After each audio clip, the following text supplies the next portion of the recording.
გამარჯობა, ეს არის გადაცემა გვერდიდან და მე ვარ დავით კალანდია. სოციალურ ქსელებში ისეთმა ადამიანებმა დაიწყეს საკუთარი აზრის დაფიქსირება, რომლებიც რეალურ სივრცეში ჩუმად ისხნენ, მორიდებულად იღიმებოდნენ და მართალი გითხრათ, არც მეგონა რომ რაიმე აზრი გააჩნდათ. აღმოჩნდა რომ თურმე გააჩნდა და რიგ შემთხვევაში სჯობდა მათი აზრი რომ არ მცოდნოდა. მაგალითად ერთი პოსტის კომენტარში წავიკითხე რომ თურმე 2008 წლის ომის დროს რუსები არ შემოვიდნენ თბილისში იმიტომ რომ ამერიკის შეეშინდათო და ამას წერს საკმაოდ ღვაწლმოსილი ადამიანი ერთ-ერთი უნივერსიტეტის პროფესორი არ მინდა მისი სახელის დასახელება და მებადება კითხვა ნუ თუ მართლა ასე გონია და თუ მართლა ასე გონია და ამის შეერა მაშინ საკმაოდ მიამიტი ადამიანი ყოფილა ის ღვაწლმოსილი პროფესორი. მეგობრებო, ჩავხედოთ სიმართლეს თვალებში დილაო ოდილაო. ჩემი აზრით რუსეთმა 2008 წელს გააკეთა ის, რის გაკეთებაც უნდოდა, არც მეტი და არც ნაკლები. მათ არაფერში სჭირდებოდათ მილიონიანი ქალაქის აღება. რუსის ჯარი გაჩერდა იქ, სადაც უნდოდა და დღესაც იქ დგას. და რა, ამერიკამ უთხრა თბილისი არ აიღო, ისიც იმყოფინე, რაც აიღე, თორემ დაგტუქსაო და როგორ უნდა დაეტუქსა, ესეც მაინტერესებს და დღეს რატომ არ ტუქსავს თავისებურად, ამერიკულად. ის სანქციები, მანქციები, ეს ხომ ყველაფერი ზედაპირული დატუქსვაა. კი, რუსეთს ვნებენ სანქციები, მაგრამ ისინი ასევე ვნებენ დანარჩენ მსოფლიოს. სხვათა შორის, ამერიკის უმცროსმა ძმამ, მორჩილმა იაპონიამ, ამერიკას უარი განუცხადა საწვავის სანქციებისადმი მიერთებაზე, რამაც დონალდ ტრამპის უკმაყოფილება გამოიწვია, მაგრამ იაპონიამ როგორღაც მოინელა ტრამპის უკმაყოფილება, რადგან საკუთარი ქვეყნის ინტერესები გაცილებით უფრო ეძვირფასება. რაც შეეხება რუსეთს, მე კონტაქტი მაქვს რუსეთის მოქალაქეებთან, საკმაოდ პრაგმატულ მოაზროვნე ადამიანებთან. დიახ, ისინი როგორც ყველა ნორმალური ადამიანი არ ამართლებს პუტინის აგრესიას, მაგრამ იმასაც ამბობენ, რომ სანქციებმა რუსეთში რიგი დარგების განვითარება შეუწყო ხელი. მოხდა იმპორტის ჩანაცვლება, რამაც სასიკეთო როლი ითამაშა ჩვენი პროდუქციის განვითარებაზე. რასაკვირველია, მიკროჩიპებისა და ავტომობილების დამზადება რუსებმა ჯერას ვერ ისწავლეს, მაგრამ ასე თუ გაგრძელდა ალბათ ამასაც ისწავლიან, რადგან გაჭირვება მანახე და გაქცევას განახებო.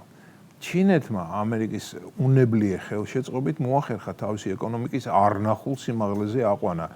ვითომ რუსები ამას არ შეძლებენ? ზოგიერთ ჩვენს მოქალაქეს გონია, რომ ყველა რუსი ლოთი და უქნარაა. რასაკვირველია, ასეთებიც ბლომად არიან, მაგრამ სხვაებიც არსებობენ. არალოთები და საკმაოდ გამჯედა ჭკვიანი ადამიანები. ახლა რუსეთზე ასე მშვიდად რატომ ვლაპარაკობდა? იმიტომ რომ მტერი და რუსეთი ყველას მტერია. ხოდა მტერი კარგად უნდა იცოდე, კარგად იცნობდე რომ მოერიო და თუ ვერ ერევი მოატყუო მაინც, ასე მგონია მე. ამასთანავე რუსთავაზე ვიღაც ტიპი გადაუდგა რუსულ ნომრიან მანქანას და 2 წუთით გააჩერა. ნაცებმა მისი გმირობა თავიანთ ანალებში უკვე ჩაწერეს და არ გამიკვირდება რომ მალე თავიანთ ტელეარხებზე დაპატიჟონ და მოაყოლონ როგორ დავამარცხე რუსეთი. ისე კი რა ადვილია აქედან ეომო რუსეთს, არა? რადგანაც ის გულანთებული ვაჟიკოები და ქალიკოები უკრაინაში არ მიდიან რუსეთთან საბრძოლოდ. რატომ არ მიდიან? იმიტომ რომ იქ ზიანი შეიძლება მიიღონ. აქ კი გადაჭრიან რუსთაველის პროსპექტს, გააჩერებენ რუსულ ნომრიან მანქანას და მერე არიან გაბღენზილნი საკუთარი გმირობით და გამბედაობით. სხვათა შორის რა გარანტია ჰქონდა იმ გმირს, რომ მანქანის საჭესთან პუტინისტი მოქალაქე იჯდა და არა პუტინს გამოქცეული.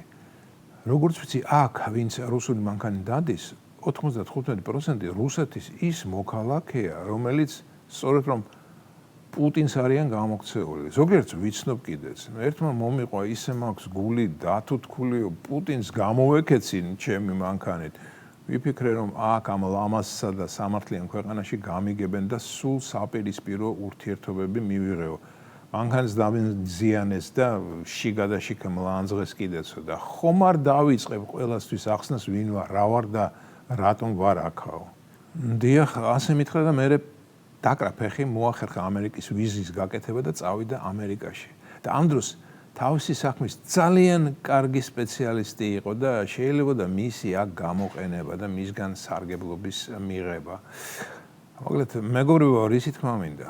რისი და მორიგი ბანალობის. ცოტა ტვინი გავანძრიო და შევეცადოთ ნებისმიერი სიტუაცია საჩვენოდ გამოვიყენოთ და რაც თავარია, ვიყოთ ფრთხილად და ფხიზლად და გვახსოვდეს რომ ნუ წავალთ პროვოკაციებს. მტერი თბილისიდან 30 კილომეტრში დგას, არსად წასულა და მისი იარაღი ჩვენკენაა მომართული.